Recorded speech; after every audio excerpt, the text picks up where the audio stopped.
Bismillahirrahmanirrahim. Alhamdulillahirabbil alamin. Wa shalli wa sallim barik ala sayyidina Maulana Muhammadin wa ala alihi washabihi asmain.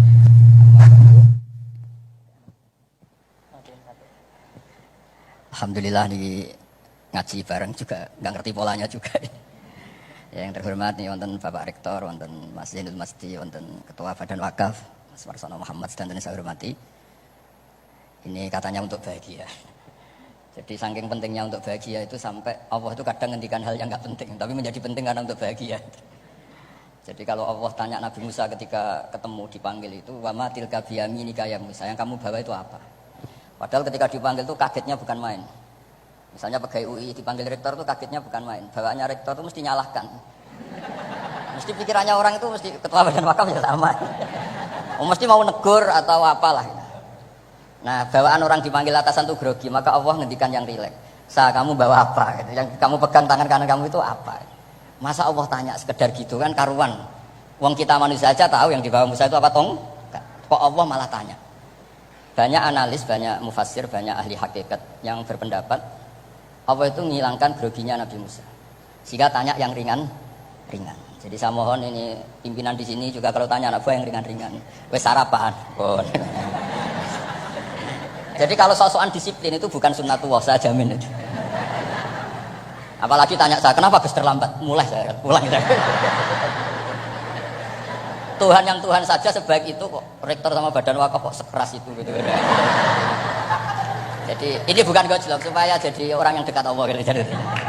Jadi ditanya, wa ma tilka biyaminika ya Musa? Kamu bawa apa ke sini? Yang di tangan kanan kamu itu apa? Nah, bisa jawabnya ya lucu ya sederhana. Ini tongkat Gusti. Tak pakai menggembala kambing, tak pakai ini itu. Bisa masih bilang dan lain-lain. Kayak laporan keuangan tuh, kalau susah nerangkan itu dan lain. Terakhir ditutup waliya fiha ma'arifu ukhra, dan masih ada lagi yang lain di depan Allah. Kamu lapor audit di badan wakaf, diterima enggak laporan lain-lain? Ini teman saya lama ini. Saya di UI itu sudah lama, cuma inginnya dikenal Allah, tapi sekarang malah dikenal rektor. Aduh repot agak. Saya dulu dari anak Profesor Zain itu mulai 2000, tahun 2000. Dekat sekali dengan saya. Sering ke rumah saya, ke kontrakan saya karena diskusi tafsir. Dan saya ikhlas sekali tidak ingin dikenal rektor, badan wakaf siapapun. Karena keluarga saya itu, bapak saya itu wali. Jadi kalau wali itu kepinginnya dikenal Allah. Tahu-tahu diturunkan derajatnya, disuruh kenal rektor, kenal badan wakaf. Jadi ini ada pemakhlukan. Ya ada pemakhlukan. Turun dulu baru naik. Ya. Jadi saya artinya gini, saya di sini itu sohibul bait. Jadi tadi Mas Masdi itu keliru kalau nanti saya ngisi. Saya ini sohibul bait, nanti yang ngisi ini. Maksudnya seperti itu maksudnya. Jadi, karena tuan rumahnya saya Pak Warsono. Nah, ini tamu ya. Tapi ternyata pemakhlukan itu penting. Di dalam ilmu tafsir diantaranya itu dikenal namanya tanazzulatul maulah. Allah itu menurunkan martabatnya. Allah sebagai Tuhan tentu tidak pernah menghutang kita, tidak pernah merasa dikasih karena semuanya itu milik Allah. Tapi Allah untuk memotivasi orang amal itu ketika Allah mangzalladzi yuqridullaha qardan hasana. Siapa yang mau menghutangi saya? Allah itu tentu tidak butuh hutang kita karena kan semua milik kita itu milik Allah. Tapi supaya orang termotivasi amal, merasa superior, merasa heroik, saya mau menghutangi Allah, saya mau menolong Allah. Padahal Allah huwan nasir, Allah ni'mal maula wa ni'man nasir. Tapi Allah mengistilahkan dirinya intan suruwaha. Jika kalian menolong Allah, wahal yahtaju ilan nasri, tentu tidak, Allah tidak butuh pertolongan kita. Tapi itu tanazzulan. Allah yang Tuhan saja menurunkan derajatnya untuk komunikasi dengan manusia. Artinya kalau saya makomnya sudah fana kenal Allah, saya juga ikhlas turun derajat kenal rektor gitu. Jadi itu insya Allah tidak masalah. Ya.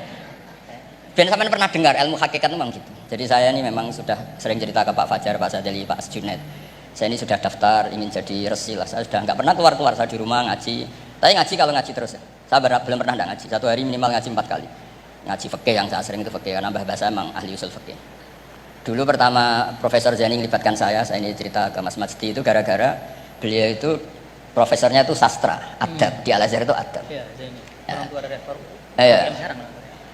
Nah, karena jurusannya adab, beliau memang pakarnya kalau menghaluskan bahasa. Tapi masalahnya di Quran kan banyak fikih juga dan beliau cari ahli fikih.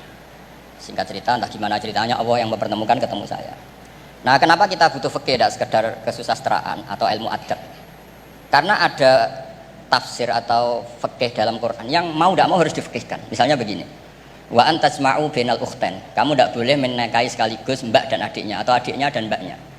Jika Anda berpikir Quran itu hanya Quran, maka berarti apa boleh menikahi misalnya Sri dengan buliknya, Sri dengan budenya, padahal tidak boleh juga. Tapi faktanya Quran hanya ngendikan wa antasma'u bainal ukhtain. Sebab itu zaman Rasulullah SAW sugeng itu nambahi wala binal mar'ati wa ammatiha wala binal mar'ati wa kholatiha. Juga tidak boleh menikahi Sri dan budenya atau Sri dan buleknya. Dan kebetulan Nabi itu tidak menambahkan wala binal mar'ati wa jaddatiha. Karena kayaknya itu gak usah dilarang ya, sudah lucu aja gitu. Masa kamu nikahi perempuan umur 17 terus minat mbahnya umur 70. Lah itu kalau sampai butuh dilarang ya Anda perlu berobat itu. Tapi kalau bule kan kadang masih menarik. Orang-orang kayak gini itu misalnya nikah umur 17, bulenya cantik umur 30, minat enggak? Jadi artinya butuh dilarang untuk tidak minat itu butuh dilarang gitu. Tapi kalau mbah ngono kok ditakok. Nah, ngono kok ditakok. Ini pakarnya.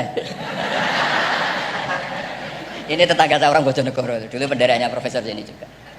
Artinya andai kan tidak ada usul fikih ini mimbabi itlaqil ba'di wa iradatil qaul. Meskipun usul fikih itu yang menginduk ilmu balaghah, ilmu ini itu.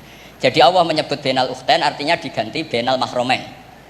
Jadi ukhtain itu ibaratun atau itlaqul ba'di yaitu ukhtain mewakili kata mahromain. Dua perempuan yang punya hubungan mahram tidak boleh dinikah bersamaan untuk orang-orang yang poligami.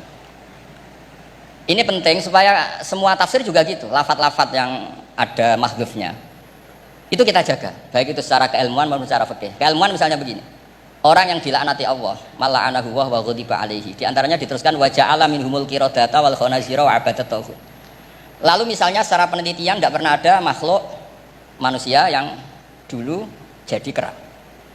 Tapi melihat ayat itu seakan-akan itu pernah ada periode atau kejadian di mana manusia itu dirubah jadi kera. Wa ja'ala minhumul qiradata. Mau tidak mau kita butuh perangkat ilmu lain yang namanya balaghah. Itu orang Jawa, itu kalau dilangkai kakinya itu hanya bilang kayak kera. Orang nggak sopan tuh katanya kayak kera. Tapi kalau dilangkai kepalanya langsung oh dasar ketek itu, dasar kera. Itu. Artinya dalam ilmu tasbih, kalau kemiripannya itu biasa, itu masih disebut ka seperti. Tapi kalau mirip banget perilakunya itu kafnya dibuang. Sehingga orang yang tuli banget terhadap kebenaran, Allah bilang summum bukmun umyun.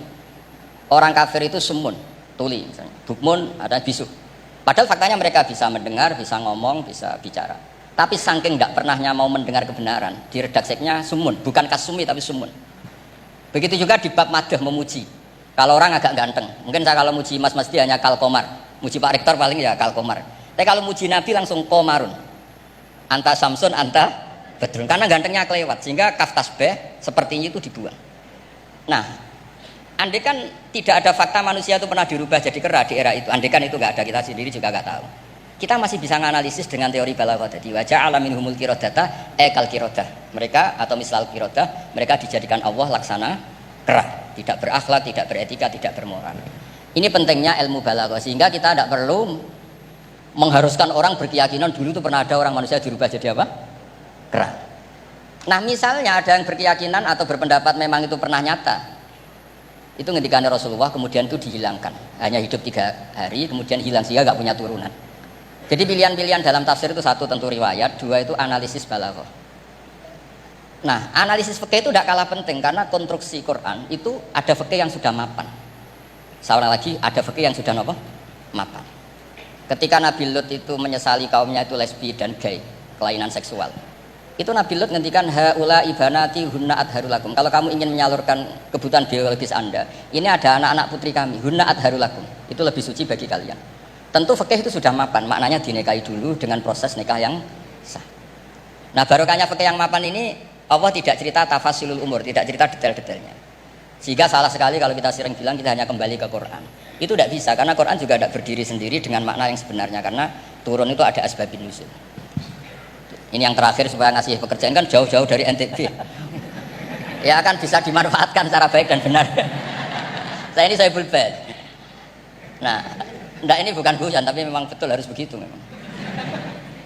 Mau enggak mau. Sumpah misalnya. Orang itu kalau ditagih hutang atau ditegur itu masih ya besok saya bayar.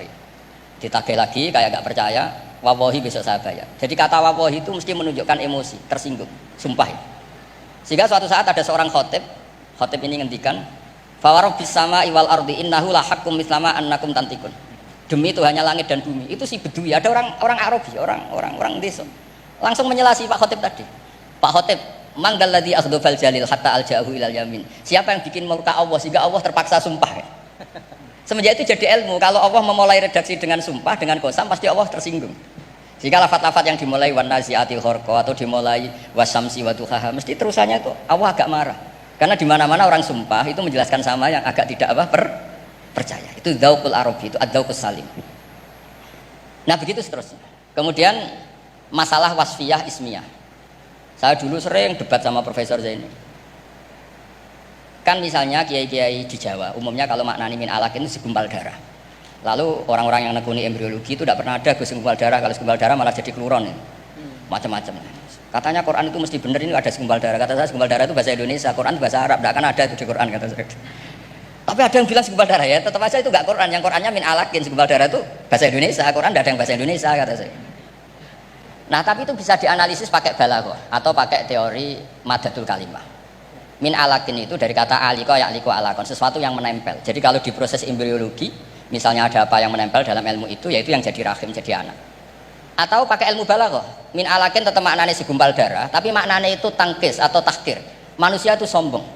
Padahal materinya sama yang sekarang jadi sama dengan materi yang sekarang jadi segumpal darah. Yaitu kita yang seperti ini materinya ya sperma, segumpal darah yang seperti itu juga materinya sperma. Kok kamu sombong? Materi kamu sama dengan materi min alakin. Itu persis dengan adatul Arab kalau sedang mencibir orang yang sombong. Itu kalau orang Arab bilang antal ladzi kharajta min makhrajil bauli marratan, kata orang Arab. Kamu adalah manusia yang keluar dari jalannya kencing 2 kali. Keluar dari penis lelaki ya lewat jalur kencing, keluar dari ibunya juga lewat jalur kencing. Supaya orang nggak sombong itu orang Arab bilang antal ladzi kharajta min makhrajil bauli marratan. Nah, min alakin itu dalam konteks itu karena begitu angkuhnya Abu Jahal, begitu angkuhnya kafir-kafir Quraisy, sampai diingatkan Allah ulang, kamu ini materinya min alakin, sejenis itu mbok yo jangan yatho. Buktinya terusannya ayat kalla innal insana layatgha, manusia itu sungguh angkuh. Nggih niki pun deal ya, jenengan harus sepakat saya ini Sohibul Bait sama Pak Warsono sama Pak Rektor, ini tamu yang diundang untuk ceramah tafsir. Kalau ndak berarti asawaha wa rasulah. Nggih monggo Mas di sini.